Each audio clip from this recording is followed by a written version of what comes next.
Okay, so let's start parliamentary system के बारे में स्टार्ट करते हैं। इसके पहले वाला पोर्शन हमने पिछले वीडियो में कवर कर लिया है, ठीक है। India follows a parliamentary form of government at centre and state, ठीक है। सेंटर में भी एंड स्टेट में भी there would be a parliamentary form of government, ठीक है। सेंटर में जो पार्लियामेंट्री फॉर्म ऑफ गवर्नमेंट होगा which article will support that, article 74 and 75 के तहत सेंटर में पार्लियामेंट्री फॉर्म ऑफ गवर्नमेंट होगा। स्टेट में सिमिलरली आर्टिकल 163 एंड 164 के तहत स्टेट में भी there would be a parliamentary form of government. इस सिस्टम में एग्जीक्यूटिव जो होता है वो रिस्पॉन्सिबल होता है लेजिस्लेचर को for its policy and act. अपने पॉलिसी एंड एक्ट के लिए एग्जीक्यूटिव जो होगा वो लेजिस्लेटर को रिस्पॉन्सिबल होगा, right. Union cabinet is mechanism of collective responsibility in parliamentary democracy. Parliamentary democracy में क्या होता है, यूनियन कैबिनेट जो होता है वो कलेक्टिवली रिस्पॉन्सिबल होता है, ठीक है। Also called cabinet government, responsible government और वेस्टमिंस्टर मॉडल, वेस्टमिंस्टर मॉडल भी बोलते हैं इसको, ठीक है, क्योंकि वेस्ट से लिया गया है तो इससे याद रख सकते हो आप, ठीक है। Westminster model it is prevalent in Britain, Japan, Canada and India. Britain, Japan, Canada, India में parliamentary form of government exist करता है। Okay, next is president is a nominal executive, ठीक है। एंड प्राइम मिनिस्टर जो होता है वो real executive होता है। प्रेसिडेंट जो होता है नॉमिनल एग्जीक्यूटिव, उसको क्या बोलते हैं, डी ज़्यूरे और टाइट्यूलर एग्जीक्यूटिव। प्राइम मिनिस्टर जो होता है उसको डिफैक्टो एग्जीक्यूटिव बोलते हैं, ठीक है, बाय डिफ़ॉल्ट एग्जीक्यूटिव होता है। मेजॉरिटी पार्टी जो लोकसभा में होती है वो अपना गवर्नमेंट बनाती है।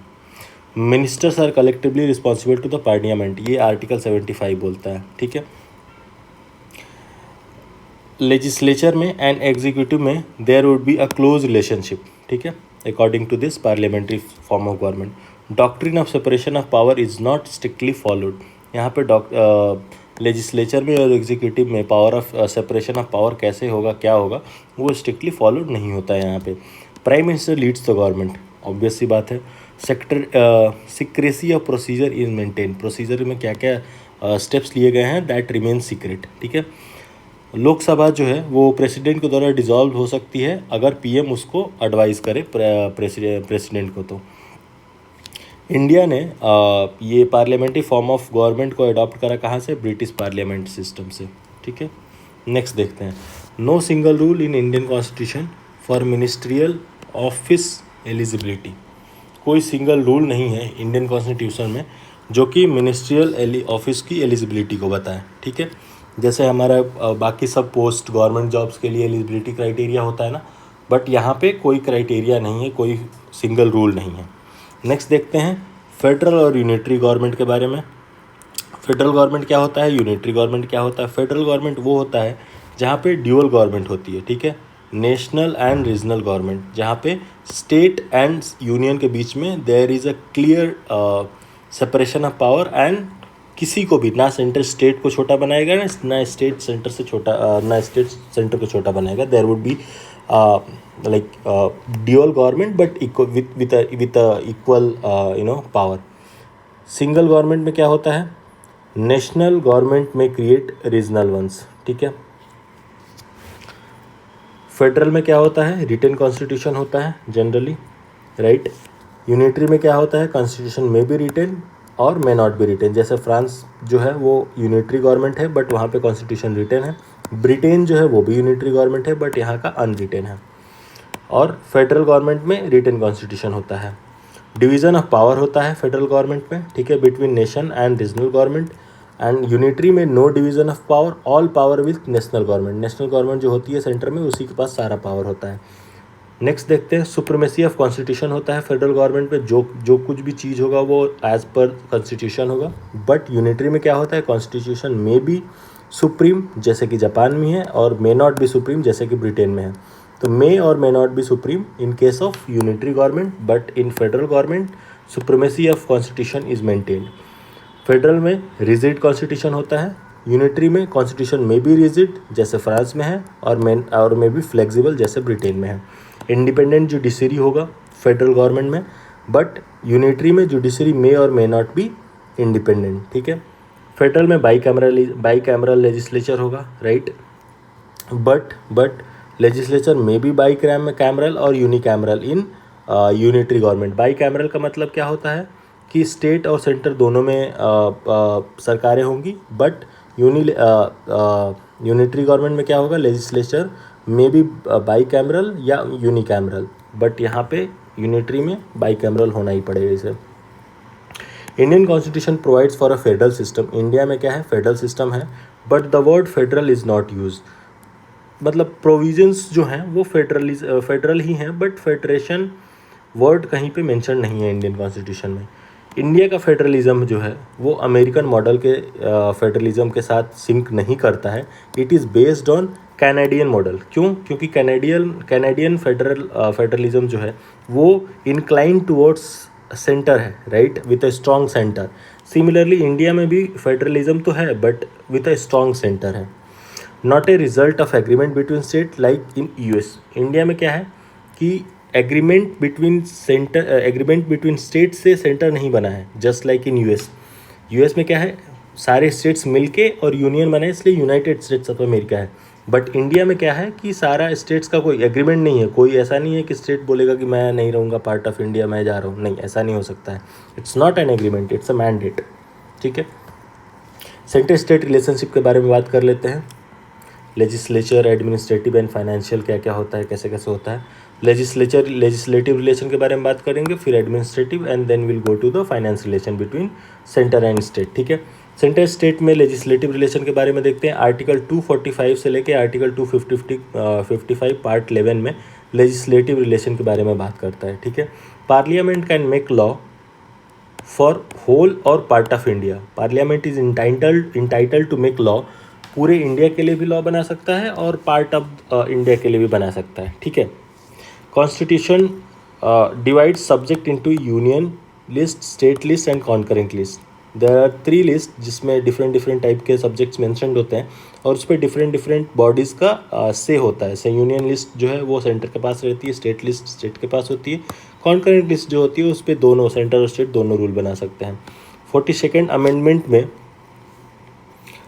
47 अमेंडमेंट एक 1976 क्या हुआ, shifted more towards concurrent list. ठीक है, 1976 में जो 42nd अमेंडमेंट हुआ था उसमें क्या हुआ, shifted more item to concurrent list. Concurrent list में ज़्यादा आइटम को शिफ्ट कर दिया गया।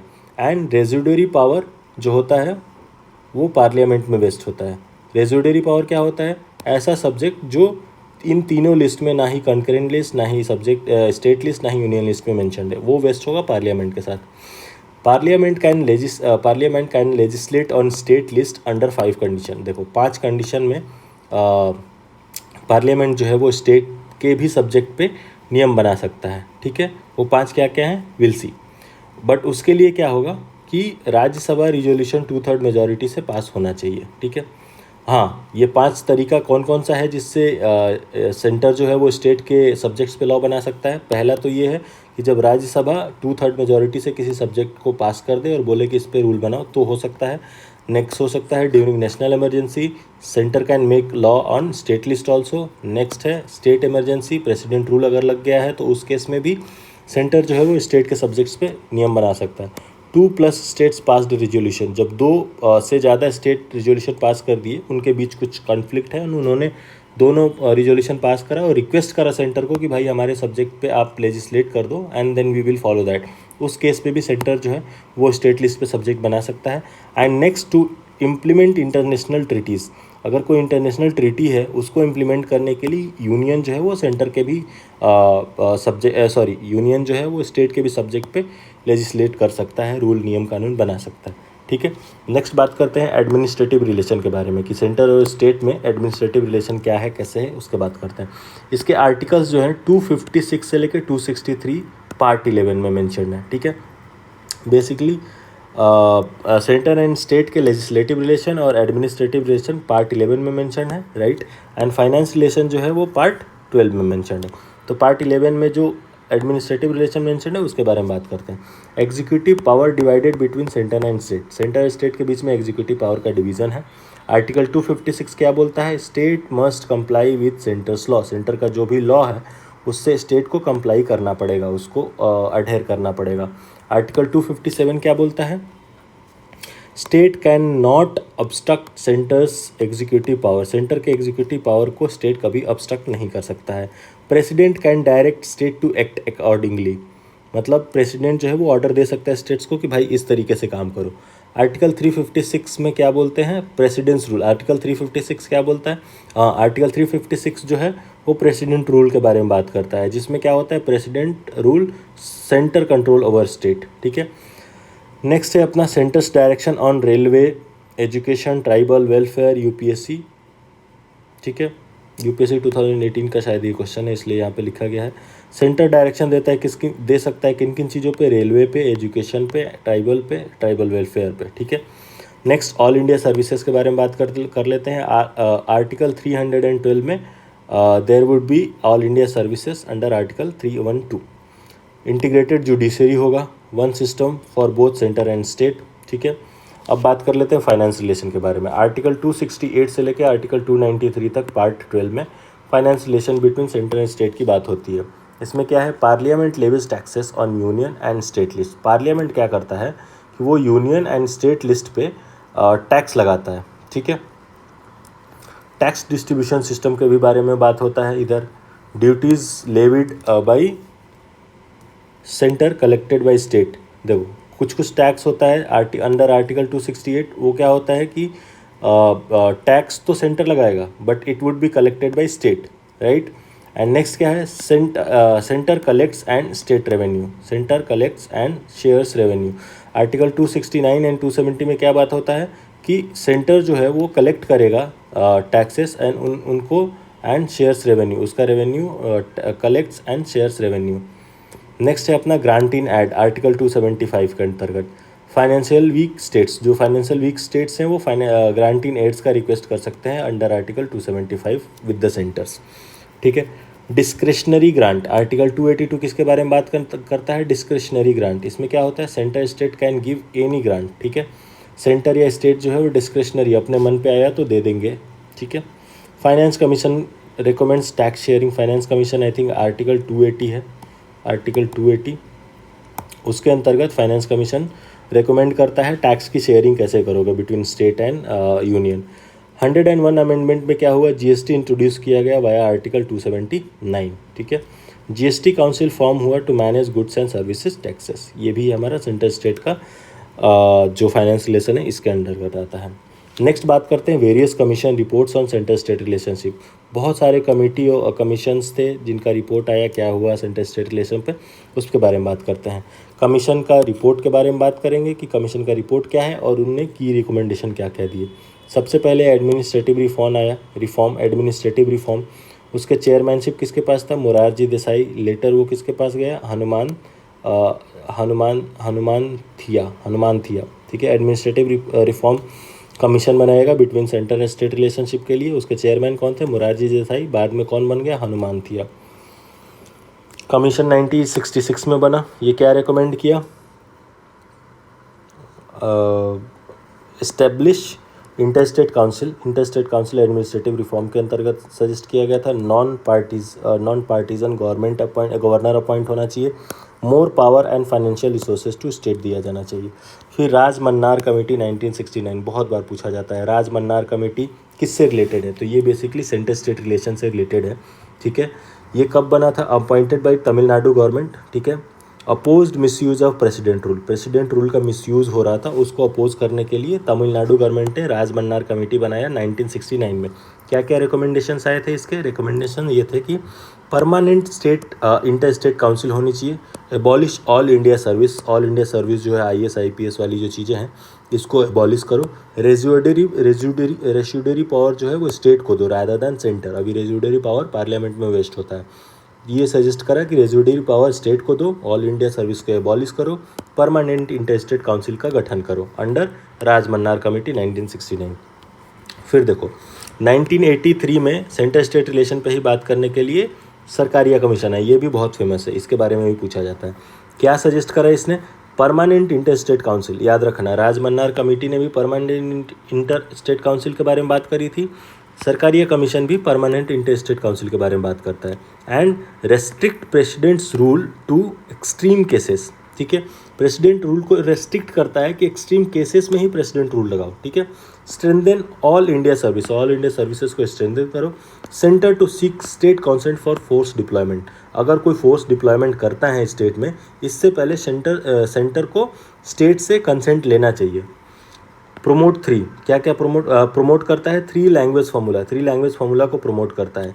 और क्या बोलता है? Governor must be from outside the state, governor जो होना चाहिए स्टेट का वो स्टेट से नहीं उसके बाहर से होना चाहिए। And not hold office of profit, can be reappointed, ठीक है। पुंछी कमीशन आया 2007 में, ये भी सेंटर स्टेट रिलेशनशिप के बारे में बात करता है, बहुत फेमस ये कमीशन से। Rajamannar committee, Sarkaria commission, Punchhi commission, इसके बारे में पूछा जाता है कि राजमन्नार कमेटी ने क्या क्या रिकमेंडेशन दिए थे, सरकारिया कमीशन के क्या क्या रिकमेंडेशन है, पुंछी कमीशन के क्या क्या रिकमेंडेशन है, ठीक है। तो पुंछी कमीशन के बारे में बात करते हैं। पहले तो ये 2007 में आया था, सरकारिया 1983 में आया था, राजमन्नार 1969 में आया था, ठीक है। पुंछी कमीशन के बारे में बात करते हैं। ये क्या था? Follow up of Sarkaria commission cited in second ARC report, ठीक है। ये क्या करा कि ये सरकारिया कमीशन का फॉलोअप था, इसने स्ट्रेस करा कोऑपरेटिव फेडरलिज्म पे। पुंछी कमीशन का सबसे बड़ा पॉइंट क्या है कि इसने स्ट्रेस करा कोऑपरेटिव फेडरलिज्म पे।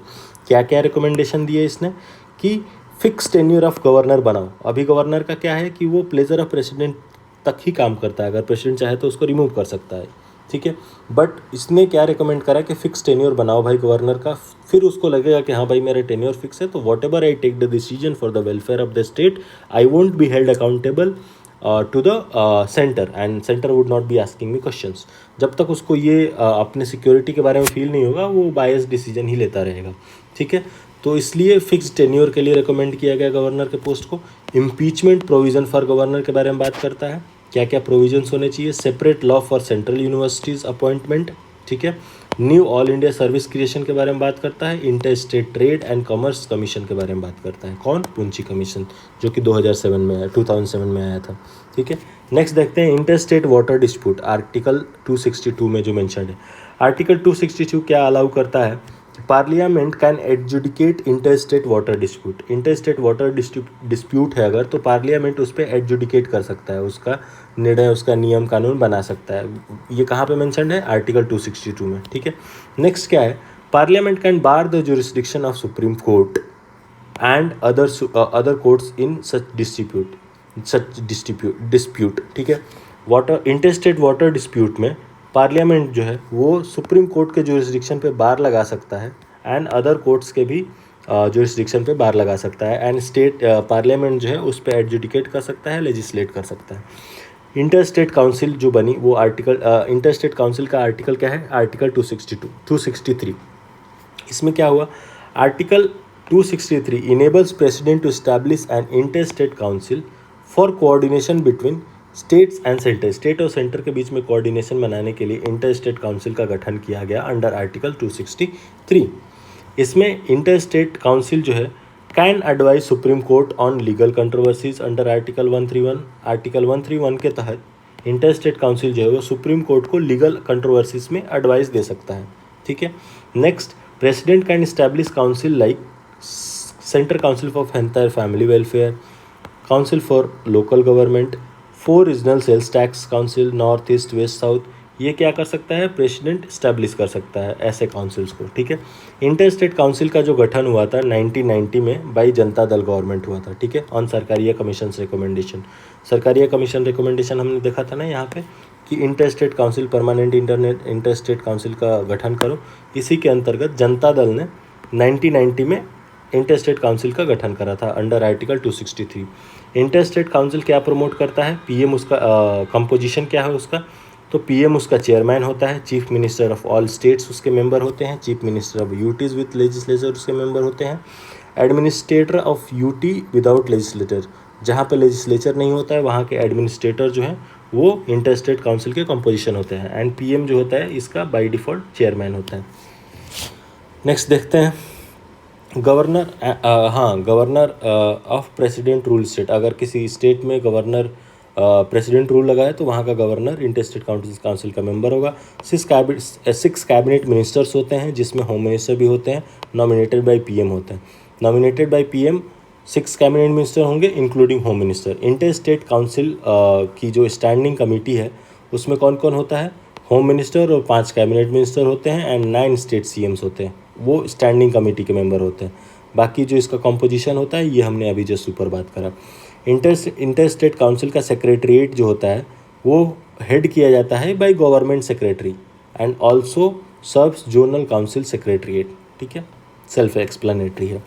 Inter state trade commerce article 301 से लेकर 307 तक जो मेंशन है, 301 से 307 तक आर्टिकल में पार्ट 12 के आर्टिकल 301 से 312 में क्या डील करता है, freedom of inter state trade and commerce के बारे में डील करता है। जोनल काउंसिल क्या है, जोनल काउंसिल जो है एक स्टैट्यूटरी बॉडी है, ठीक है, स्टैट्यूटरी बॉडी है जोनल काउंसिल। इसमें क्या है, there are 5 zonal council, north, central, east, west, south, east, eastern, western, है ना, नॉर्दर्न एंड साउदर्न, ये तो 4 हो गए, बाकी एक सेंट्रल भी है, तो ऐसे करके 5 जोनल काउंसिल हो गए। मेंबर इसमें कौन कौन से होते हैं, यूनियन होम मिनिस्टर होते हैं इसके chairman, chief minister of all states in the zone, 2 minister for each state, 2 minister of from each state, her state से 2 मिनिस्टर्स होते हैं इसके कंपोजिशंस मेंबर में, and administrator of UTs in the zone, जो जिस जोन में अगर कोई यूटी आ रहा है तो उसका एडमिनिस्ट्रेटर इसका मेंबर होता है। Chief minister act as vice chairman of the zonal council by relation for 1 year, by rotation for 1 year, एक एक करके, जैसे लेट से एक जोनल काउंसिल में मल्टीपल स्टेट्स हैं, ठीक है, तो उस सारे स्टेट्स के जो सीएम होंगे वो एक एक साल करके वो उस जोनल काउंसिल के चेयरमैन, वाइस चेयरमैन होते जाएंगे। बट चेयरमैन जो होता है वो बाय डिफ़ॉल्ट कौन होता है, यूनियन होम मिनिस्टर होते हैं, जैसे अभी अमित शाह हैं। North eastern council statutory body, north eastern council statutory body के बारे में बात करते हैं। North eastern council was created by north eastern council act 1971 में नॉर्थ ईस्टर्न काउंसिल का गठन किया गया, ठीक है। इसमें क्या है, मेंबर कौन कौन से हैं, Assam, Manipur, Mizoram, Arunachal Pradesh, Nagaland, Meghalaya, Tripura and Sikkim. So basically ये नॉर्थ ईस्ट के जितने भी 7 सिस्टर्स राज्य बोले जाते हैं वो हैं इसमें, ठीक है, असम, मणिपुर, मिजोरम, अरुणाचल प्रदेश, मेघालय, त्रिपुरा एंड सिक्किम। नेक्स्ट बात करते हैं कि कुछ ट्राइब्यूनल्स हैं और उनका सेटअप ईयर कब हुआ, कब सेटअप हुए वो, और कौन कौन से स्टेट्स उसमें इन्वॉल्व हैं। तो कृष्णा कावेरी डिस्प्यूट ट्राइब्यूनल 1 बहुत बार पूछता है ये कि कृष्णा कावेरी कृष्णा वाटर डिस्प्यूट जो है वो ट्राइब्यूनल कौन कौन से स्टेट्स के बीच इन्वॉल्व है, तो ये है महाराष्ट्र, कर्नाटका एंड आंध्र प्रदेश, याद रखना है। 3 स्टेट्स के बीच के डिस्प्यूट को रिजॉल्व करता है कौन, ट्राइब्यूनल 1, जो कि कृष्णा वाटर डिस्प्यूट ट्राइब्यूनल 1 है। इसका गठन कब हुआ, 1969 में। कौन कौन से स्टेट्स इन्वॉल्व है इसमें, महाराष्ट्र, कर्नाटका, आंध्र प्रदेश। नेक्स्ट है अपना Godavari water dispute tribunal. Godavari water dispute tribunal का गठन कब हुआ था, सेम 1969 में ही। एंड इसमें स्टेट कौन कौन से इन्वॉल्व है, महाराष्ट्र, कर्नाटका, आंध्र प्रदेश, मध्य प्रदेश एंड ओडिशा, ठीक है, ये याद रखना। Krishna water dispute and Godavari water dispute के बारे में बहुत पूछता है। तो कृष्णा में कौन कौन से, महाराष्ट्र, कर्नाटका एंड आंध्र प्रदेश। गोदावरी में कौन कौन से, महाराष्ट्र, कर्नाटका, आंध्र प्रदेश एंड मध्य प्रदेश एंड ओडिशा, ठीक है। नर्मदा वाटर डिस्प्यूट का गठन कब हुआ था, सेम 1969 में ही हुआ था। इसमें स्टेट कौन कौन से इन्वॉल्व है, राजस्थान, गुजरात, मध्य प्रदेश, महाराष्ट्र। कौन कौन से स्टेट है, राजस्थान, गुजरात, मध्य प्रदेश एंड महाराष्ट्र, याद रखना। Ravi and Beas water dispute tribunal जो है उसका गठन 1986 में हुआ था। कौन कौन से स्टेट्स इन्वॉल्व है, पंजाब, हरियाणा और राजस्थान। नेक्स्ट है हमारा Kaveri water dispute tribunal. Kaveri water dispute tribunal कौन कौन से, इसका गठन कब हुआ था, सबसे पहले तो 1990 में इसका गठन हुआ था। स्टेट कौन कौन से इन्वॉल्व है, कर्नाटका, केरला, तमिलनाडु एंड पुदुचेरी, ठीक है। नेक्स्ट है अपना Krishna water dispute tribunal 2। Krishna water dispute tribunal 1 यहाँ पे कृष्णा वाटर डिस्प्यूट ट्राइब्यूनल दो हैं, एक तो ट्राइब्यूनल 1 जिसमें महाराष्ट्र, कर्नाटका, आंध्र प्रदेश इन्वॉल्व है, and Krishna water dispute tribunal 2 जिसका गठन 2004 में हुआ। इसमें भी महाराष्ट्र, कर्नाटका एंड आंध्र प्रदेश ही इन्वॉल्व है, ठीक है। तो there is 2 tribunal for Krishna water dispute, tribunal 1 and tribunal 2। Tribunal 1 का गठन कब हुआ, 1969 में, एंड ट्राइब्यूनल 2 कब स्टैब्लिश हुआ, 2004 में। वंशधारा वाटर डिस्प्यूट ट्राइब्यूनल कब गठन हुआ, 2010 में। कौन कौन से स्टेट इन्वॉल्व है, उड़ीसा एंड आंध्र प्रदेश, ठीक है। Mahadayi water dispute tribunal, Mahadayi water dispute tribunal कब बना, 2010 में। कौन कौन से स्टेट इन्वॉल्व है, गोवा, कर्नाटका एंड महाराष्ट्र, ठीक है, याद रखना। नेक्स्ट है हमारा Mahanadi water dispute tribunal. Mahanadi water dispute tribunal 2018 में बना। इसमें कौन कौन से स्टेट इन्वॉल्व है? Odisha and Chhattisgarh. Most important है, उसके बारे में बता देना, मैच तक फॉलोइंग में आता है। कृष्णा वाटर डिस्प्यूट ट्राइब्यूनल में कौन कौन से स्टेट इन्वॉल्व है? 1 और 2 का तो याद रखना कि 1969 में हुआ और दूसरा 2004 में हुआ था। स्टेट कौन सा इन्वॉल्व है? महाराष्ट्र, कर्नाटक, आंध्र प्रदेश। गोदावरी वाटर डिस्प्यूट के भी बारे में पूछा जाता है। इसमें सबसे ज़्यादा राज्य इन्वॉल्व है, ऐसे याद रखना, महाराष्ट्र, कर्नाटक, आंध्र प्रदेश, महाराष्ट्र, कर्नाटक, आंध्र प्रदेश। जो कृष्णा वाटर डिस्प्यूट में है वो सारे राज्य तो इसमें है ही हैं, उसके साथ मध्य प्रदेश और उड़ीसा भी इन्वॉल्व है, याद रखना। वो कृष्णा वाटर डिस्प्यूट में जो राज्य हैं, जैसे मध्य प्रदेश, कर्नाटक, आंध्र प्रदेश, ये तीनों, मध्य प्रदेश, महाराष्ट्र, कर्नाटक, मध्य प्रदेश, आंध्र प्रदेश, ये तीनों राज्य तो है ही हैं गोदावरी वाटर डिस्प्यूट में। इसके साथ साथ मध्य प्रदेश एंड उड़ीसा भी इन्वॉल्व है। नेक्स्ट देखते हैं नर्मदा वाटर डिस्प्यूट, ये भी पूछा जाता है, याद रखना। राजस्थान, गुजरात, मध्य प्रदेश, महाराष्ट्र, ऐसे याद रखना। नर्मदा से थोड़ा सा वो नॉर्थ वाले राज्य भी आ जाते हैं, एन से नर्मदा, एन से नॉर्थ, राजस्थान, गुजरात, मध्य प्रदेश, महाराष्ट्र, ठीक है। कावेरी वाटर डिस्प्यूट के भी बारे में कई बार पूछा जाता है।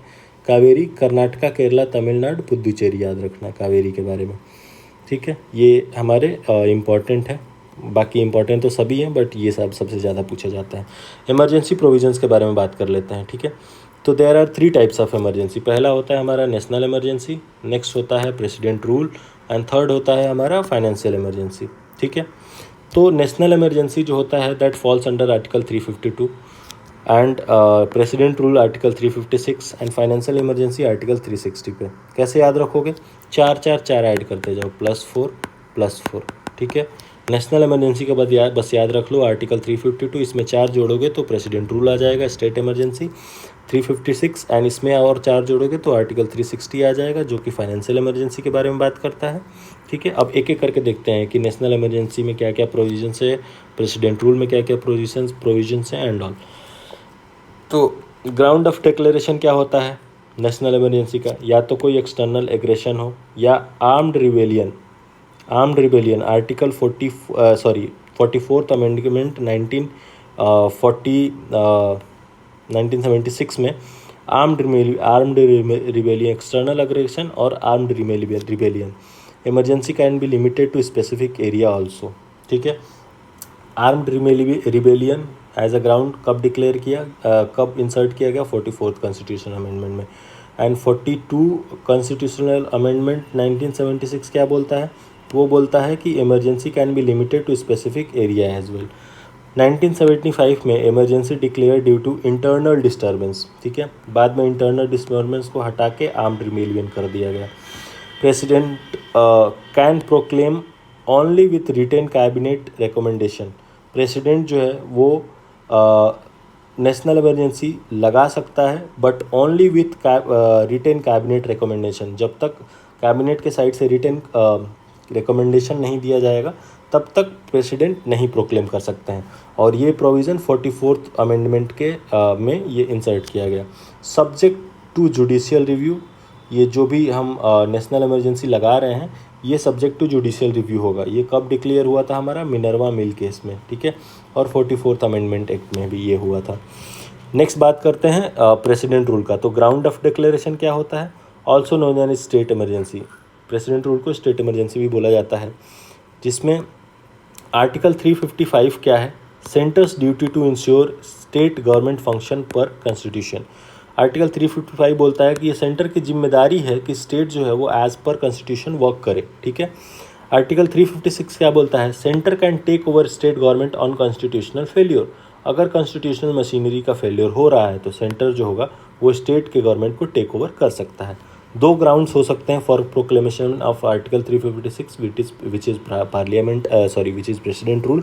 पहला तो है प्रेसिडेंट को सेटिस्फाई होना पड़ेगा विद और विदाउट गवर्नर्स रिपोर्ट। अगर प्रेसिडेंट सेटिस्फाइड है विद और विदाउट गवर्नर रिपोर्ट, अगर गवर्नर ने रिपोर्ट दिया है कि भाई स्टेट में कॉन्स्टिट्यूशन में मशीनरीज़ का फेल्योर हो रहा है तब तो ठीक है। अगर गवर्नर के साइड से ये है भी नहीं सेटिस्फैक्शन, फिर भी प्रेसिडेंट अगर सेटिस्फाइड है तो वो प्रेसिडेंट रूल लगा सकता है, ठीक है। नेक्स्ट क्या है ground? State fails to follow centre's direction. अगर स्टेट जो है वो सेंटर के डायरेक्शन को फॉलो करने में फेल हो रहा है उस केस में भी प्रेसिडेंट रूल लगाया जा सकता है। ठीक है। No written recommendation is needed, president rule लगाने के लिए कोई भी रिटेन रिकमेंडेशन की ज़रूरत नहीं है, जैसा कि हमारा इसमें क्या बोलते हैं नेशनल इमरजेंसी लगाने के लिए ज़रूरी था। ठीक है, नेक्स्ट बात करते हैं हम हाँ ठीक है।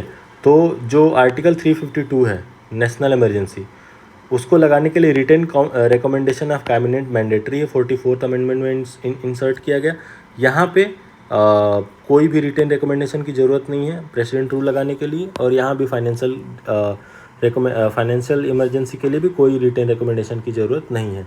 और ग्राउंड क्या हो सकता है फाइनेंशियल इमरजेंसी लगाने का? प्रेसिडेंट सर्टिस्फाइड फॉर फाइनेंशियल इनस्टेबिलिटी, अगर फाइनेंशियल इनस्टेबिलिटी है और ये प्रेसिडेंट जो है वो सर्टिस्फाइड है तो लगा सकते हैं। याद रखना कि एक बार भी इंडिया में फाइनेंशियल इमरजेंसी नहीं लगी है आज तक। नेक्स्ट क्या है हमारा जो ये आर्टिकल 352 है national emergency, must be approved by both house with in 1 month, 1 महीने के अंदर दोनों हाउस में ये अप्रूव होना चाहिए। ठीक है, 44th अमेंडमेंट एक्ट में इसको इंसर्ट किया गया था। ठीक है, 44th अमेंडमेंट एक्ट 1978 में हुआ था, तो बेसिकली 1975 का जो इमरजेंसी था बाय इंदिरा गांधी, उस पर बहुत कंट्रोवर्सी उठी थी, तो उसी को कर्टेल करने के लिए और लूप होल को क्लोज करने के लिए ये सारे अमेंडमेंट्स किए गए थे। हाँ, प्रेसिडेंट रूल में क्या होगा? Must be approved by both house with in 2 months, 1 महीने के अंदर नेशनल इमरजेंसी अप्रूव होनी चाहिए बोथ हाउस में, एंड 2 महीने के अंदर बोथ हाउस में हमारा प्रेसिडेंट रूल के लिए भी अप्रूव होना चाहिए। एंड सेम फाइनेंशियल इमरजेंसी भी लगाने के लिए must be approved by both house with in 2 months. याद रखना कि बस नेशनल इमरजेंसी को जितना जल्दी अप्रूव करना है that is 1 month, and financial and ये आपका जो प्रेसिडेंट रूल है इसको 2 महीने के अंदर अप्रूव होना चाहिए। कॉन्टिन्यूस फॉर 6 मंथ, ये नेशनल इमरजेंसी है वो 6 महीने तक कंटिन्यू होगी, and it can be extended indefinitely with 6 months special majority approves. ठीक है, ये पहली बार 6 महीने के लिए होगी continuous for 6 month, but it can be, इसको क्या किया जा सकता है?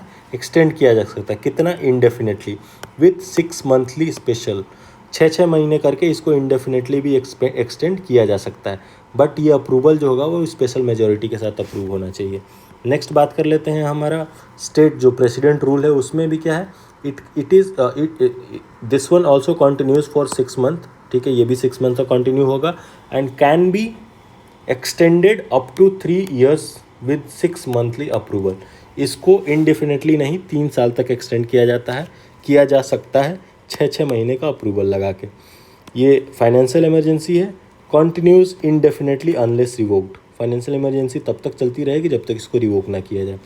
नेक्स्ट बात कर लेते हैं जो हमारा नेशनल इमरजेंसी है, रिवोक्ड इफ़ लोकसभा 1/10 मेंबर जो लोकसभा के हैं वो रिटेन नोटिस दे दे विथ सिंपल मेजॉरिटी, तो ये इसको रिवोक किया जा सकता है। 1/10 ऑफ लोकसभा मेंबर्स अगर रिटेन नोटिस दे दें तो इसको रिवोक किया जा सकता है। सेम अगर यहाँ पे प्रेसिडेंट रूल में क्या है, revoked by president any time, no parliamentary approval needed. ये एनी टाइम प्रेसिडेंट अगर चाहें तो इसको रिवोक कर सकते हैं, इसके लिए याद रखना पार्लियामेंट का अप्रूवल नीडेड नहीं है। यहाँ पे फंसाएगा, यहाँ पे वो गच्चा डालेगा आपको कि प्रेसिडेंट रूल को रिमूव करने के लिए प्रेसिडेंट जो है वो एनी टाइम रिवोक कर सकता है, क्या इसमें कोई भी पार्लियामेंट्री अप्रूवल की ज़रूरत नहीं होती है। सेम फाइनेंशियल इमरजेंसी में क्या होता है, revoked by president any time, no parliamentary approval needed, same as president rule. Next बात करते हैं जो हमारा नेशनल इमरजेंसी है आर्टिकल 352, इसका प्रोक्लेमेशन अंडर जुडिशियल रिव्यू। इसका जो प्रोक्लेमेशन है ये जुडिशियल रिव्यू के अंडर फॉल करता है, जुडिशियल रिव्यू को सब्जेक्ट किया जा सकता है। कब आया था ये? मिनर्वा मेल केस में इस चीज़ का वर्डिक्ट आया था। Same president satisfaction subject to judicial review, यहाँ पे प्रेसिडेंट रूल जो लग रहा है वो भी प्रेसिडेंट के सेटिस्फैक्शन पे लगता था, तो प्रेसिडेंट का सेटिस्फैक्शन भी जुडिशियल रिव्यू के लिए सब्जेक्ट किया जा सकता है। यहाँ पे फाइनेंशियल इमरजेंसी में no subject to judicial review, इसके लिए कोई जुडिशियल रिव्यू को सब्जेक्ट नहीं किया जाएगा फाइनेंशियल इमरजेंसी में। एग्जीक्यूटिव जो होते हैं, centre exercises full control over state. National emergency में एग्जीक्यूटिव क्या करते हैं, centre exercises full control over state. Centre जो होता है वो स्टेट के ऊपर फुल कंट्रोल एक्सरसाइज करता है during national emergency. President rule के में क्या होता है, president diminishes state government, governor administers with central help. President rule में क्या होता है कि प्रेसिडेंट साहब जो स्टेट का गवर्नमेंट होता है उसको डिसमिस कर देते हैं और गवर्नर साहब जो होते हैं वो एडमिनिस्टर करते हैं with the help of centre. Financial emergency में क्या होता है, centre directs state on financial matter, centre जो होता है वो स्टेट को फाइनेंशियल मैटर पे डायरेक्ट करता है। लेजिस्लेटिव क्या होता है, parliament makes law on state list, state legislator suspend, state का लेजिस्लेचर जो होता है वो सस्पेंड हो जाता है, पार्लियामेंट जो होता है वो स्टेट सब्जेक्ट पे लिस्ट रूल बनाता है। नेक्स्ट प्रेसिडेंट रूल में क्या होता है, president may dissolve suspend state assembly, removal of council of minister, assembly not dissolve automatically. President जो है वो डिसॉल्व या सस्पेंड कर सकते हैं स्टेट असेंबली को, removal of council of minister भी हो सकता है, ठीक है। असेंबली जो है खुद से डिसॉल्व नहीं होती है। फाइनेंशियल इमरजेंसी में क्या है, president can reduce salary allowances of government officials, supreme court and high court जजेस। जो प्रेसिडेंट साहब जो हैं वो इन सब की सैलरी और अलावेंसेस को कम कर सकते हैं गवर्नमेंट ऑफिशियल्स को, इस supreme court and high court के जजेस का। इसमें स्टेट नेशनल इमरजेंसी में फाइनेंशियल क्या होता है, president modifies revenue distribution to state, revenue distribution to state को मॉडिफाई करता है। प्रेसिडेंट रूल में क्या होता है, admin carries out by governor under centre's authority, जो भी एडमिनिस्ट्रेटिव काम होता है वो गवर्नर साहब करते हैं with the help of centre. Financial emergency में क्या होता है, enforce financial proprietary through direction, self explanatory है। लोकसभा एक्सटेंड हो जाती है, एक्सटेंड्स इट्स जो नेशनल इमरजेंसी है इसमें क्या होता है, Lok Sabha extend it's and state assemblies term by 1 year. हाँ, लोकसभा और स्टेट असेंबली का जो टर्म है वो 1 साल से बढ़ा दिया जाता है during national emergency. Maximum 6 months after emergency and हो जाता है। अगर इमरजेंसी एंड हो गई तो उसके 6 महीने के अंदर जो है वो ये जो लोकसभा और राज्यसभा का टेन्योर बढ़ा है इसको कैंसिल कर दिया जाएगा और फिर से नई सरकार का चुनाव होगा। प्रेसिडेंट रूल में क्या होता है, president runs state legislative function, state के लेजिस्लेटिव फंक्शन को प्रेसिडेंट रन करते हैं। No change in legislative structure होता है किसमें, फाइनेंशियल इमरजेंसी में। आर्टिकल 358 क्या बात करता है कि during national emergency automatic suspension of fundamental right only on external aggression. अगर एक्सटर्नल एग्रेशन हुआ है तो ड्यूरिंग अगर नेशनल इमरजेंसी एक्सटर्नल एग्रेशन के वजह से हुई है तो फंडामेंटल राइट 19 जो है वो ऑटोमेटिकली सस्पेंड हो जाएगा, ठीक है। सेम आर्टिकल 359 ये बोलता है आर्टिकल 358। आर्टिकल 358 क्या बोलता है कि अगर नेशनल इमरजेंसी एक्सटर्नल एग्रेशन की वजह से हुई है, हाँ जाहिर सी भी बात है कि अगर बाहर से लोग आके हमारे देश पे आक्रमण कर रहे हैं उस टाइम पे हम कहीं भी घूम सकते हैं, इकट्ठा हो सकते हैं, स्पीच दे सकते हैं, वो सारा जो हमारा राइट टू फ्रीडम होता है अंडर आर्टिकल 19 वो ऑटोमेटिकली सस्पेंड हो जाता है। आर्टिकल 359 क्या बोलता है कि president suspends fundamental right except article 20 and 21। Fundamental right जो है एक्सेप्ट आर्टिकल 20 एंड 21 को प्रेसिडेंट सस्पेंड करता है, ऑटोमेटिकली सस्पेंड नहीं होता है। जैसे यहाँ पे आर्टिकल फंडामेंटल राइट 19 जो है वो हमारा ऑटोमेटिकली सस्पेंड हो गया, कब, जब एक्सटर्नल एग्रेशन हुआ, राइट, अंडर आर्टिकल 358। बट जो हमारा अंडर आर्टिकल 359 है, हमारे फंडामेंटल राइट्स जो हैं वो ऑटोमेटिकली सस्पेंड नहीं होते हैं, प्रेसिडेंट सस्पेंड करते हैं उसको, उसमें भी आर्टिकल 20 एंड 21 सस्पेंड नहीं होते हैं, ठीक है। ये कब हुआ था हमारा, 44th कॉन्स्टिट्यूशनल अमेंडमेंट जो 1978 में हुआ था हमारा, उसमें ये प्रोविज़न आया था कि no suspension of remedy under article 20 and 21, क्योंकि आर्टिकल 20 एंड 21 बेसिकली हमारा अरेस्ट के डिटेंशन के बारे में बात करता है, कन्विक्शन ऑफ ऑफेंस के से जो हमको इम्यूनिटी मिलती है उसके बारे में बात करता है, तो वो हमारा अभी भी सस्पेंड नहीं होता है ड्यूरिंग नेशनल इमरजेंसी ऑल्सो। तो 3 चीज़ें इसमें याद रखने के लिए क्या है, अगर एक्सटर्नल एग्रेशन की वजह से हमारे अंदर देश के अंदर नेशनल इमरजेंसी लगी है तो फंडामेंटल राइट 19 ऑटोमेटिकली सस्पेंड हो जाएगा। There is no need of president to come in to the play and suspend it, ठीक है। बट आर्टिकल 359 के अंतर्गत हमारे other fundamental rights except article 20 and 21 जो है उसको प्रेसिडेंट आके सस्पेंड करेगा, ऑटोमेटिकली सस्पेंड नहीं होगा। और even in the case of national emergency हमारे जो आर्टिकल 20 और आर्टिकल 21 है वो सस्पेंड नहीं होंगे, ठीक है। ये प्रोविज़न 44th अमेंडमेंट में इंसर्ट किया गया था, ठीक है। नेक्स्ट हमारा है, हाँ एग्जाम्पल देखते हैं। 1975 की इमरजेंसी जो थी वो इंटरनल डिस्टर्बेंस पे लगी थी। 42nd अमेंडमेंट जो होगा वो allowed area wise emergency, 42nd amendment जो था वो एरिया वाइज इमरजेंसी अलाउड किया कि भाई किसी स्पेसिफिक एरिया में दिक्कत है तो उसमें लगाओ, पूरे देश में इमरजेंसी लगाने की ज़रूरत नहीं है। हाँ, प्रेसिडेंट रूल में क्या होता है, there is no effect on fundamental right. Similarly financial emergency में भी no effect on fundamental right होता है, ठीक है। नेक्स्ट देखते हैं हम कंपैरेटिव स्टडीज़ करते हैं प्रेसिडेंट और गवर्नर के बारे में, ठीक है। प्रेसिडेंट एक साइड होंगे, एक साइड गवर्नर होंगे। मोस्ट ऑफ द चीज़ें जो होती हैं वो सिमिलर होती हैं, इसलिए इसका कंपैरेटिव स्टडी कर लेते हैं साइड बाय साइड लिख के। तो आर्टिकल्स कौन कौन से हैं, एस्पेक्ट क्या क्या है, उसके बारे में बात करते हैं, ठीक है। प्रेसिडेंट जो होते हैं हमारे, उनके बारे में आर्टिकल कहाँ से कहाँ तक लिखा है, आर्टिकल 52 से आर्टिकल 78 में हमारे प्रेसिडेंट के बारे में लिखा गया है पार्ट 5 में, ठीक है। सिमिलरली आर्टिकल 153 से 167 तक आर्टिकल 6 में गवर्नर के बारे में लिखा गया है, ठीक है। हेड ऑफ़ द स्टेट होता है प्रेसिडेंट और हेड ऑफ स्टेट का जो एस्पेक्ट है वो प्रेसिडेंट के केस में ये नॉमिनल हेड ऑफ़ यूनियन होते हैं। सिमिलरली गवर्नर जो होते हैं वो नॉमिनल हेड ऑफ़ स्टेट होते हैं, ठीक है। इलेक्टेड बाय इलेक्टोरल कॉलेज, हाँ देखो प्रेसिडेंट का जो इलेक्टोरल कॉलेज होता है, electoral college Lok Sabha, Rajya Sabha, state, UT, इन सब में elected by electoral college of Lok Sabha, Rajya Sabha, state और यूनियन टेरिटरी के इलेक्टेड मेंबर्स जो होते हैं वो यहाँ पे आके प्रेसिडेंट के इलेक्टेड एंड नॉमिनेटेड मेंबर्स जो होते हैं वो प्रेसिडेंट साहब के इलेक्शन में आके वोट देते हैं। और ये जो गवर्नर होते हैं वो अपॉइंटेड बाय प्रेसिडेंट होते हैं, इनका कोई इलेक्शन नहीं होता है। एलिजिबिलिटी क्या है, प्रेसिडेंट के लिए 35+ ईयर्स एज होना चाहिए, क्वालिफाइड फॉर लोकसभा होना चाहिए। ओथ कौन दिलाता है, सीजेआई दिलाता है, चीफ जस्टिस ऑफ इंडिया दिलाता है। सिमिलरली गवर्नर के लिए एज क्राइटेरिया है 35+ ईयर का एज होना चाहिए, सिटीजन ऑफ इंडिया होना चाहिए, oath by CJ of high court के जो चीफ जस्टिस होते हैं वो ओथ दिलाते हैं। Not from the same state, ये सेम स्टेट से नहीं होने चाहिए। कंडीशन ऑफ ऑफिस क्या होता है, नॉट एमपी, ये एमपी नहीं होने चाहिए। नो ऑफिस ऑफ प्रॉफिट होना चाहिए। इम्यूनिटी फ्रॉम क्रिमिनल प्रोसीडिंग मिलता है इनको। 2 months notice for civil cases मिलता है, ठीक है। इनको क्रिमिनल प्रोसीडिंग के लिए इम्यूनिटी है कि जब तक ये प्रेसिडेंट है तब तक इन पे कोई भी क्रिमिनल प्रोसीडिंग नहीं चल सकती है। और सिविल केसेस के लिए भी इनको 2 months का प्रायर नोटिस देना पड़ता है।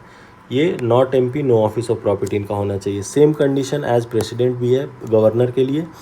ये कब तक रहते हैं ऑफिस में, pleasure of president, no fix tenure, इनका कोई फिक्स टेन्योर नहीं होता है, till the pleasure of president होते हैं ये।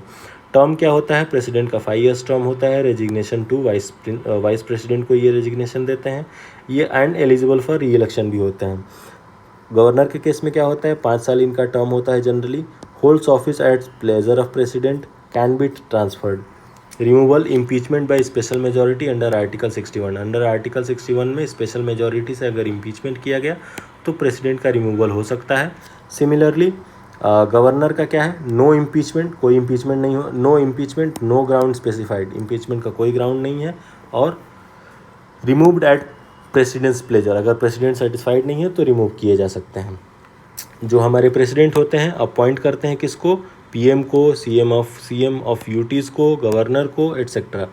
पावर वेस्ट होती है इन प्रेसिडेंट, इन सबको अपॉइंट करने की, पीएम को, सीएम ऑफ यूटी को, गवर्नर को अपॉइंट करने की जो पावर होती है वो वेस्ट होती है हमारे प्रेसिडेंट साहब में। नेक्स्ट जो देखते हैं गवर्नर का है, गवर्नर साहब क्या करते हैं, अपॉइंट करते हैं सीएम ऑफ द स्टेट को, एडवोकेट जनरल को, स्टेट इलेक्शन कमिश्नर को, यूनिवर्सिटी चांसलर को, ठीक है। नेक्स्ट देखते हैं लेजिस्लेटिव पावर क्या क्या होता है। जो हमारे प्रेसिडेंट साहब होते हैं वो समन और डिसॉल्व कर सकते हैं लोकसभा को। एड्रेस पार्लियामेंट को एड्रेस कर सकते हैं। ऑर्डिनेंस अंडर आर्टिकल 123 आर्टिकल के अंतर्गत ये ऑर्डिनेंस भी इशू कर सकते हैं। सिमिलरली जो गवर्नर साहब होते हैं वो भी समन और डिसॉल्व कर सकते हैं स्टेट असेंबली को। ऑर्डिनेंस पास कर सकते हैं अंडर आर्टिकल 213। याद रखना कि ये प्रेसिडेंट का ऑर्डिनेंस करने का आर्टिकल कौन सा है, 123, और गवर्नर का जो ऑर्डिनेंस इशू करने का आर्टिकल कौन सा है, ये 213 है, ठीक है। Bill assent return reserved. Next financial power देखते हैं प्रेसिडेंट और गवर्नर का। तो money bill with prior recommendation, budget, union budget and finance commission, ये इन तीनों में मनी बिल के लिए प्रेसिडेंट का प्रायर रिकमेंडेशन लगता है, यूनियन बजट के लिए भी एंड फाइनेंस कमीशन के लिए भी, ठीक है। प्रेसिडेंट का प्रायर परमिशन लगता है एंड गवर्नर के लिए money bill only on governors recommendation, money bill जो है वो गवर्नर के ही रिकमेंडेशन पे लाया जाएगा। और स्टेट फाइनेंस कमीशन का गठन होता है एवरी 5 ईयर, उसमें भी गवर्नर साहब के ही रिकमेंडेशन पे होता है।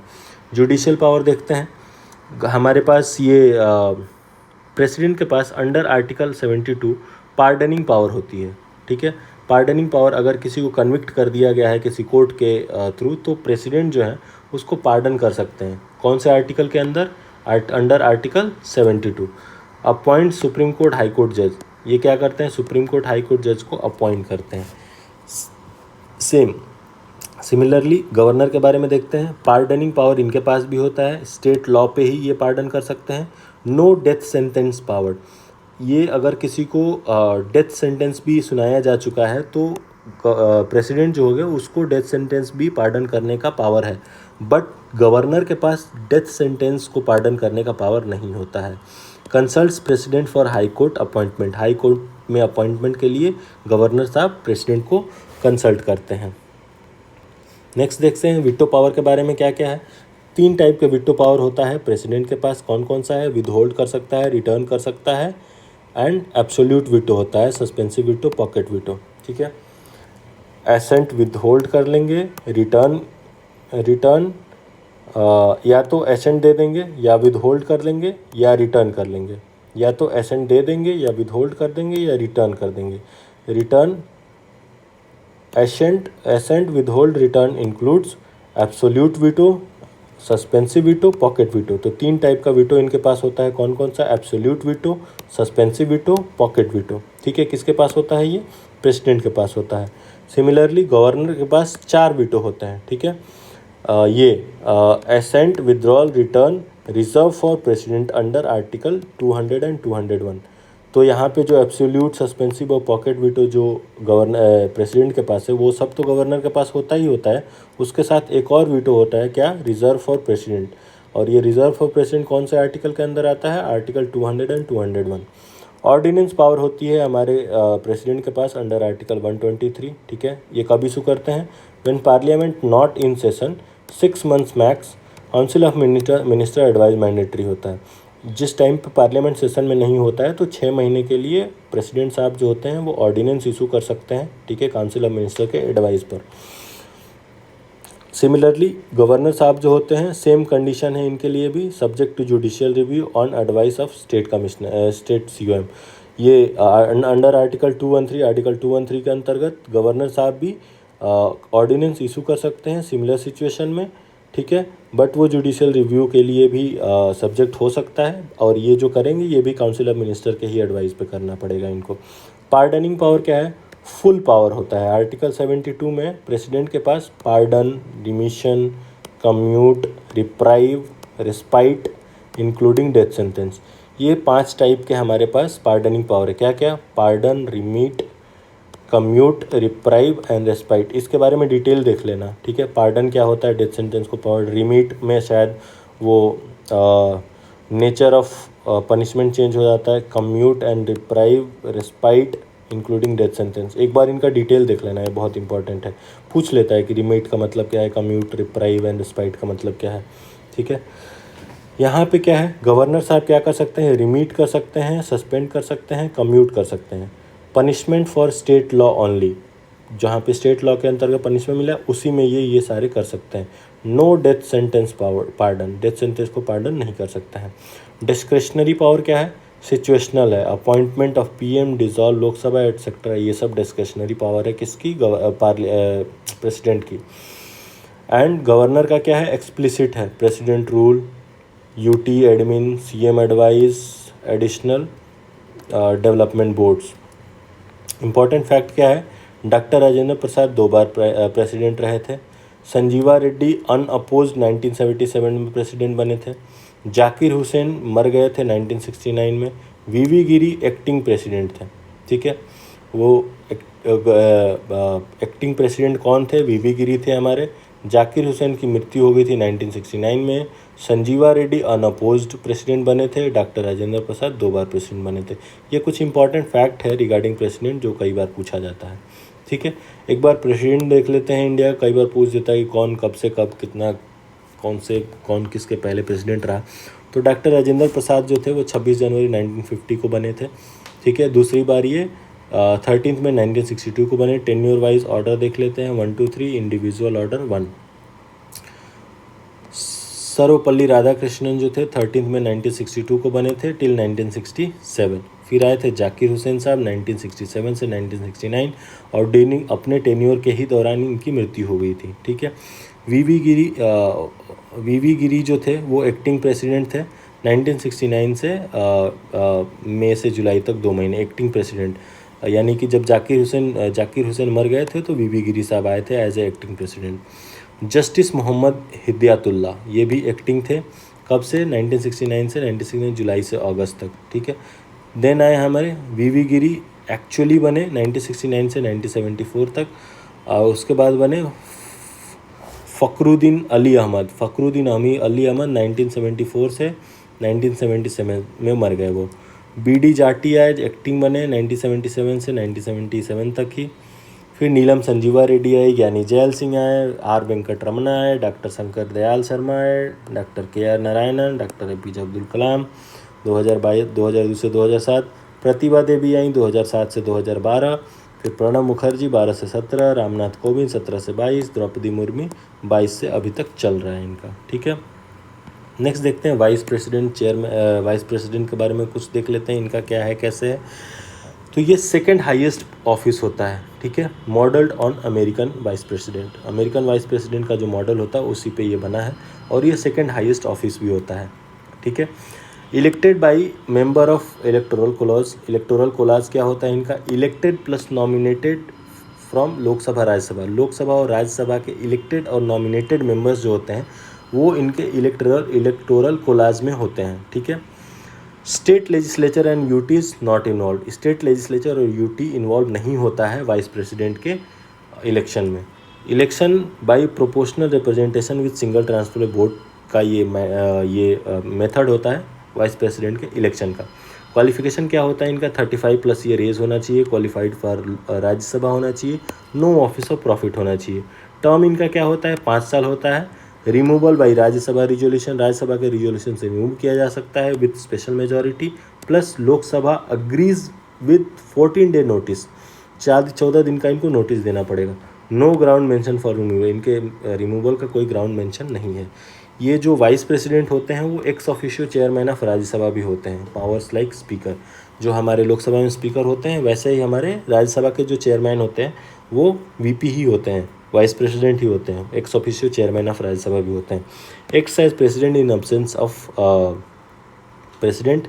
Doctor Radhakrishnan only vice president for 2 terms. 2 term vice president रहने वाले एकमात्र इंडियन कौन है? R Radhakrishnan, doctor Radhakrishnan. कृष्णकांत जो थे वो first vice president to die in office. Krishan Kant साहब ऐसे वाइस प्रेसिडेंट थे, पहले ऐसे वाइस प्रेसिडेंट थे जिनका मौत ऑफिस में ही हुआ था। Vice president of India and their terms of office देख लेते हैं वाइस प्रेसिडेंट का क्या क्या है। सबसे पहले हमारे डॉक्टर सर्वपल्ली राधाकृष्णन थे, फिर जाकिर हुसैन आए, फिर वीवी गिरी आए, फिर GS पाठक आए, BD जट्टी आए, M हिदायतुल्ला साहब आए जस्टिस, R वेंकट रमना आए, फिर हमारे शंकर दयाल शर्मा आए, फिर नारायणन आए, फिर डॉक्टर K कृष्णकांत जी आए, फिर भैरव सिंह शेखावत आए 2002 से 2007 तक, मोहम्मद हामिद अंसारी 2007 से 2017 तक, फिर वेंकैया नायडू साहब आए 2017 से 2022 तक, एंड देन जगदीप धनखड़ साहब थे हमारे 2022 से अभी तक, बट रिसेंटली अभी इन्होंने रेजिग्नेशन दे दिया है। Prime minister and chief minister के बारे में देख लेते हैं, कंपैरेटिव स्टडी कर लेते हैं। इसमें क्या क्या है प्राइम मिनिस्टर में और चीफ मिनिस्टर में, इनका भी रोल एंड वो सारी चीज़ें सेम होती है, तो इनका कंपैरेटिव स्टडी कर लेते हैं। तो appointed by president under article 75। ठीक है, आर्टिकल 75 के अंतर्गत प्राइम मिनिस्टर का जो होता है गठन होता है। ठीक है, the does not specify the procedure for selection. Selection करने का कोई प्रोसीजर कॉन्स्टिट्यूशन प्रिस्क्राइब नहीं करता है। बस याद रखना कि अंडर आर्टिकल 75 प्रेसिडेंट जो होता है वो एक प्राइम मिनिस्टर का अपॉइंटमेंट करता है। Appointed by the governor under article 164। Chief minister का क्या होता है कि 164 आर्टिकल के अंतर्गत चीफ मिनिस्टर का अपॉइंटमेंट होता है by governor of that state. ठीक है।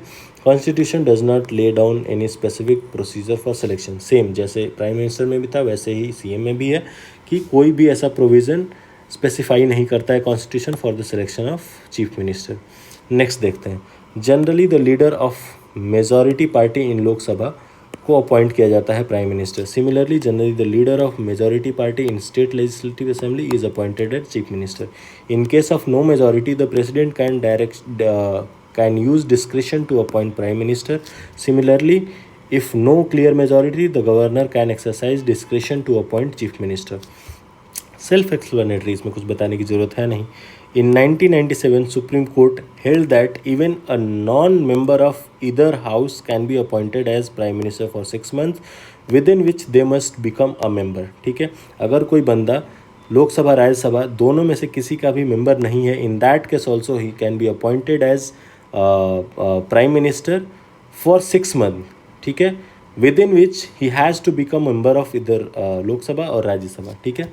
नेक्स्ट सीएम में क्या है, इसमें भी non member of state legislative assembly can be appointed as chief minister but they must become a member within 6 months। यहाँ पे भी वही है कि 6 महीने के अंदर उनको मेंबरशिप लेनी पड़ेगी, भले से वो लोकसभा या स्टेट लेजिस्लेटिव असेंबली के मेंबर नहीं है, बट स्टिल वो चीफ मिनिस्टर बन सकते हैं। Term is not fixed. PM hold office during the pleasure of president. Term fix नहीं है, ये प्लेजर ऑफ प्रेसिडेंट के ड्यूरेशन तक वो होल्ड करते हैं ऑफिस। कौन? Prime minister. सिमिलरली सीएम का भी वही है कि सीएम का भी कोई टर्म फिक्स नहीं है, during the pleasure of governor होता है यहाँ पे। क्यों नहीं है फिक्स? क्योंकि इनकी जो पार्टी है वो कब तक मेजॉरिटी इन्जॉय करेगी, है ना। जहाँ मेजॉरिटी लूज़ की तो पावर गवर्नर को स्टेट में एंड सेंटर में प्रेसिडेंट को है कि वो असेंबली को डिसॉल्व कर सकता है।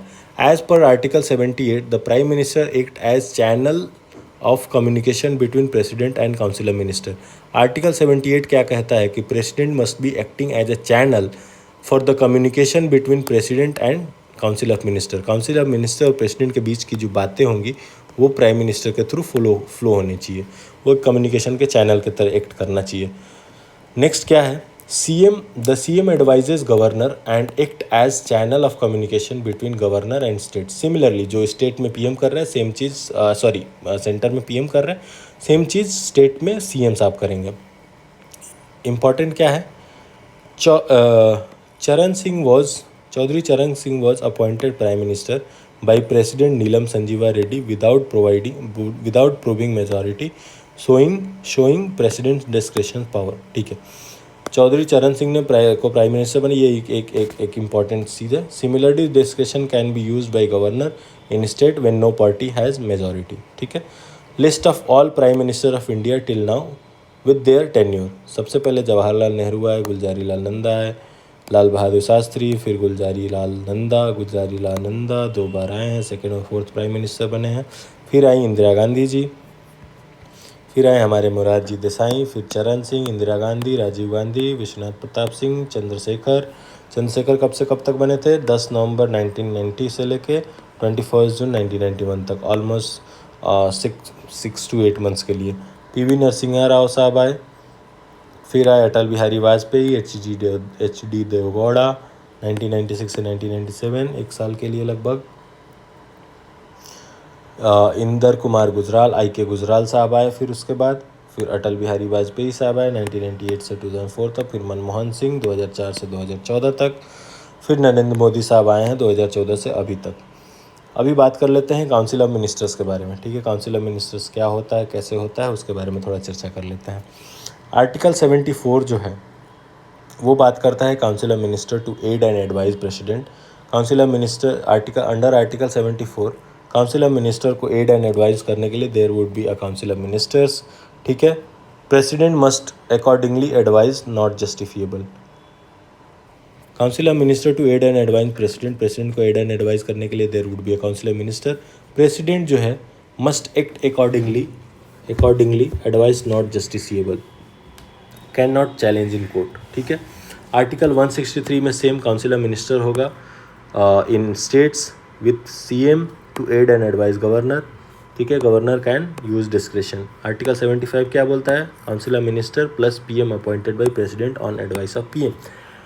Council of minister must not exceed 15% of Lok Sabha strength. 15% of Lok Sabha strength को एक्सीड नहीं करना चाहिए। कौन, काउंसिल ऑफ मिनिस्टर। ये कब लाया गया, 91st कॉन्स्टिट्यूशनल अमेंडमेंट एक्ट 2003 में।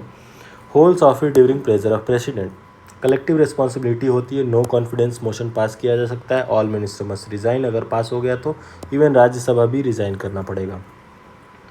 आर्टिकल 164 क्या है, other ministers appointed by CM advice by governor, ठीक है। जैसे यहाँ पे सेंटर में अदर मिनिस्टर से अपॉइंट होते हैं by governor by president on the advice of CM. Similarly state में अदर मिनिस्टर अपॉइंट होते हैं सीएम के एडवाइस पे under article 164। Disqualification on defection और डिसक्वालिफिकेशन ग्राउंड। डिसक्वालीफाई किया जा सकता है on the ground of defection और disqualification ground. Satisfaction of president is equals to satisfaction of council of minister, ये दोनों इक्वल माना जाएगा। Council of minister not mentioned in constitution, कहीं पे भी council of minister word mention नहीं है, only council of minister in article 352। Cabinet is the real executive, cabinet जो होता है वो रियल एग्जीक्यूटिव होता है। Council of minister includes all rank. Council supervise cabinet, council जो होता है वो कैबिनेट को सुपरवाइज करता है। Actual executive power with COM होता है, एक्चुअल एग्जीक्यूटिव पावर जो होता है काउंसिल ऑफ मिनिस्टर में होता है। कैबिनेट कमिटीज़ के बारे में बात कर लेते हैं। कैबिनेट कमिटीज़ क्या क्या होती हैं, एक्स्ट्रा कॉन्स्टिट्यूशनल बॉडीज़ होती हैं under rule of business, set up by PM as required, ठीक है। पॉलिटिकल अफेयर कमेटी क्या क्या होती हैं इसके अंदर, पॉलिटिकल अफेयर कमिटीज़ क्या क्या हैंडल करती है, handles all policy matter related to both domestic and foreign affair. It is most powerful committee often called super cabinet. Super cabinet किसको बोला जाता है, पॉलिटिकल अफेयर कमिटी को, ठीक है। नेक्स्ट होता है हमारा इकोनॉमिक अफेयर कमेटी होती है एक, ये क्या करती है, directs and coordinate government activities related to the economy, economic से related economic affair committee deal करती है। अपॉइंटमेंट कमेटी होती है, ये क्या करती है, responsible for deciding higher level appointment in central secretariat, public enterprises, bank and financial institution. Appointment committee है तो अपॉइंटमेंट ही करेगी बड़े बड़े फॉर्म्स में। पार्लियामेंट्री अफेयर कमेटी जो होती है, पीएसी जिसको बोलते हैं, it overseas the progress of government business in parliament. Parliament में गवर्नमेंट बिजनेस का क्या प्रोग्रेस होता है उसको लुक आफ्टर करती है, कौन, parliament affair committee. Security committee होती है, वो क्या करती है, deals with issue related to defence, law and order. Obviously security committee है तो सिक्योरिटी से रिलेटेड काम देखेगी। एकोमोडेशन कमेटी क्या करती है, it manages allotment of government accommodation to member of parliament, central government employee and other person of organisation, ठीक है। इन्वेस्टमेंट एंड ग्रोथ कमेटी क्या करती है, focus on policy matter to accelerate capital inflow, promote export, encourages import substitution and improve the ease of doing business. Next देखते हैं employment and skill development committee होती है, ये क्या करती है, addresses issue related to skill development, enhancing work flow employability and increasing women participation in workforce. ये different type की कमेटी होती हैं जो कि हमारे पार्लियामेंट में होती हैं, ठीक है। कैबिनेट कमेटीज़ होती हैं, ये कैसे बनती हैं, ये एक्स्ट्रा कॉन्स्टिट्यूशनल बॉडी हैं, ठीक है, जो कि रूल बुक के अकॉर्डिंग बनती है, अंडर रूल ऑफ बिजनेस के अकॉर्डिंग बनती है। Setup by PM is required, इसमें PM setup by PM as required. Next देखते हैं composition of and terms of Rajya Sabha versus Lok Sabha. Lok Sabha और राज्यसभा का कंपोजिशन और एंड टर्म्स क्या क्या होता है उसका कंपैरेटिव स्टडी कर लेते हैं। पार्लियामेंट का मतलब क्या है, president plus Lok Sabha plus Rajya Sabha, इन तीनों से मिलकर पार्लियामेंट बनता है। When I will be using term parliament you should be understanding that it's a combination of president, Lok Sabha and Rajya Sabha. Next Rajya Sabha, Lok Sabha, Rajya Sabha को अपर बॉडी बोलते हैं, लोकसभा को लोअर बॉडी बोलते हैं, लोअर हाउस बोलते हैं। अंडर पार्ट राज्यसभा के बारे में देखते हैं कि under part 5 article 79 to 129 Rajya Sabha के बारे में बात करता है, ठीक है। पार्ट 5 में आर्टिकल 79 से 122 तक राज्यसभा के बारे में डिस्क्रिप्शन है। Rajya Sabha has a maximum strength of 250 members, Rajya Sabha में मैक्सिमम स्ट्रेंथ 250 मेंबर्स का होता है। out of which 238 are elected indirectly by state assemblies and 12 are nominated by president. ठीक है, 250 होते हैं मैक्सिमम, जिसमें से 238 जो होता है वो स्टेट इससे डायरेक्टली इलेक्ट किए जाते हैं और 12 जो होते हैं वो नॉमिनेट किए जाते हैं।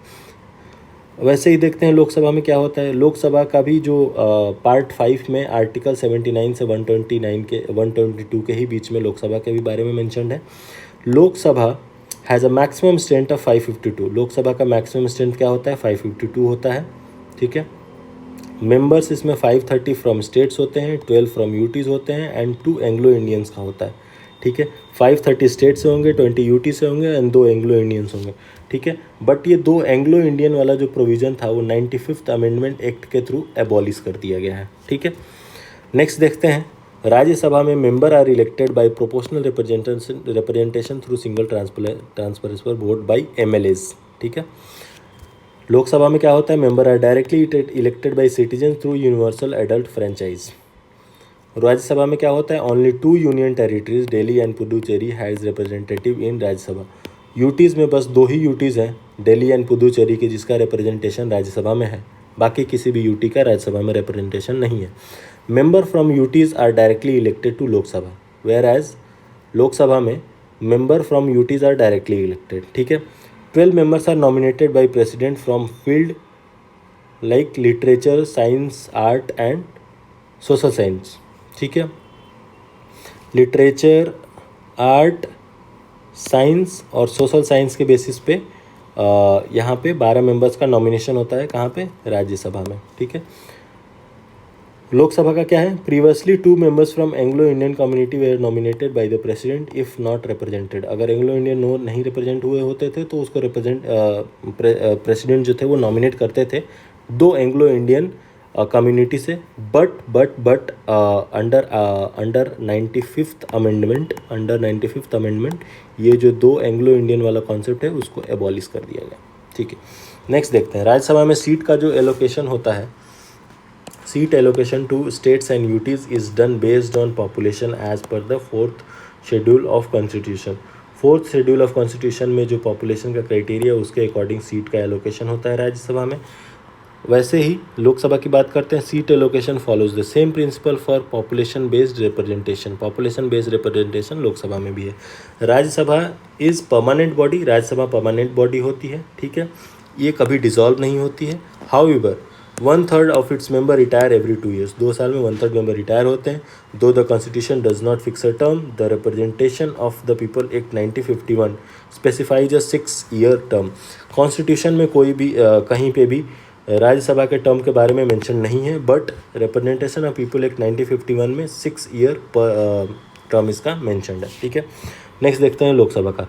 लोकसभा का एक फिक्स नॉर्मल टर्म है for 5 year which can be extended by 1 year at a time during national emergency. National emergency के टाइम पे 1-1 साल करके बढ़ाया जा सकता है, बट इसका फिक्स टर्म होता है 5 साल का। नेक्स्ट देखते हैं, Lok Sabha secretariat works under the description and control of speaker of the Lok Sabha. ठीक है, first Lok Sabha election where held from 25 अक्टूबर 1951 25 अक्टूबर से फर्स्ट लोकसभा इलेक्शन हेल्ड हुए थे। ठीक है, डेट याद रखना, कहीं भी पूछ सकता है। 21 फरवरी 1952। ठीक है, ऑलमोस्ट 4 महीने लगे थे। 25 अक्टूबर 1951 से 21 फरवरी 1953 तक पहला लोकसभा का इलेक्शन चला था। Election were conducted for 489 seat. 489 seats के लिए इलेक्शन हुए थे। टोटल हमारे पास कितने हैं, 552, 530 + 20 + 2, ये कॉम्बिनेशन है। First meeting of Lok Sabha took place on 13 मई 1952 को हुआ था। गणेश वासुदेव मावलंकर, जीवी मावलंकर साहब became the first Lok Sabha speaker. ठीक है, and remained in this post till his death 27 February 1956। M Anantha Swami Ayyangar was the speaker of the remaining tenure of first Lok Sabha. Ayyangar साहब जो थे वो रिमेनिंग टर्म्स के लिए स्पीकर बने थे। इन 1954 में no confidence motion brought against the first speaker of Lok Sabha. GV Mavalankar साहब के अगेंस्ट नो कॉन्फिडेंस मोशन लेके आया गया था इन 1954। ठीक है, by JB Kripalani and 21 other Lok Sabha which got rejected by Lok Sabha. ठीक है, नेक्स्ट देखते हैं। फर्स्ट डेप्यूटी स्पीकर लोकसभा कौन थे, MA अयंगर थे। First women speaker of Lok Sabha कौन थी? Meira Kumar. Speaker of the present 17th Lok Sabha speaker कौन है? ओम बिरला साहब हैं, ठीक है। नेक्स्ट देखते हैं, allocation of seat in Lok Sabha by states. कौन कौन से स्टेट को कितना कितना सीट मिला है लोकसभा में, ठीक है। तो उत्तर प्रदेश में टोटल 80 सीट्स हैं। 80 सीट्स में से 70 रिजर्व फॉर एसी हैं एंड एसटी के लिए रिजर्व कुछ भी नहीं है। आंध्र प्रदेश में टोटल 25 सीट है, 4 एससी के लिए रिजर्व है, 1 एसटी के लिए रिजर्व है। तेलंगाना में 17 सीट है, 3 एससी के लिए रिजल्ट है, 2 एसटी के लिए रिजल्ट है। झारखंड में 14 है, 1 एससी के लिए, 5 एसटी के लिए। महाराष्ट्र में टोटल 48 लोकसभा सीट हैं, जिसमें से 5 एससी के लिए रिजर्व है एंड 4 एसटी के लिए रिजर्व है। उत्तराखंड में 5 लोकसभा की सीट है, जिसमें से 1 एससी के लिए रिजर्व है और 1 भी एसटी के लिए रिजर्व नहीं है। मध्य प्रदेश में टोटल 29 सीट है, 4 एससी के लिए रिजर्व है और 6 एसटी के लिए रिजर्व है। बिहार में 40 लोकसभा की सीटें हैं, जिसमें से एससी के लिए 6 सीट रिजर्व है। छत्तीसगढ़ में 11 सीटें हैं, जिसमें से 1 एससी के लिए है और 4 एसटी के लिए रिजर्व है। तमिलनाडु में 39 लोकसभा सीट्स है, 7 उसमें एससी के लिए रिजर्व है, 1 भी एसटी के लिए नहीं है। गुजरात में टोटल 26 सीट हैं लोकसभा की, जिसमें से 4 जो है वो एसटी के लिए है, एससी के लिए है और 2 एसटी के लिए रिजर्व है। कर्नाटका में 28 लोकसभा की सीट है टोटल और 5 उसमें से एससी के लिए रिजर्व है और 2 एसटी के लिए रिजर्व है। राजस्थान में टोटल 25 लोकसभा की सीटें हैं, 4 उसमें एससी के लिए रिजर्व है और 3 एसटी के लिए रिजर्व है। केरला में 22 एससी, 0 एसटी। ओडिशा में 21 total Lok Sabha seat, 3 for reserve for SC and 5 reserve for ST. Assam में टोटल 14 सीट्स हैं, 1 एससी के लिए, 2 एसटी के लिए रिजर्व है। हरियाणा में टोटल 10 लोकसभा सीट है, 2 एससी के लिए रिजर्व है, 1 भी एसटी के लिए नहीं है। हिमाचल प्रदेश में 4 लोकसभा सीट है, 1 एससी के लिए, बाकी एसटी के लिए कोई भी नहीं। त्रिपुरा में 2 सीट है, 0 एसटी के लिए, 1 रिजर्व है। मणिपुर में 2 लोकसभा सीट है, 0 एससी के लिए, 1 एसटी के लिए। वेस्ट बंगाल में 42 लोकसभा सीट्स है, 10 एससी के लिए है और 2 एसटी के लिए है। पंजाब में टोटल 13 लोकसभा सीट है, 3 एससी के लिए, 1 भी एसटी के लिए नहीं है।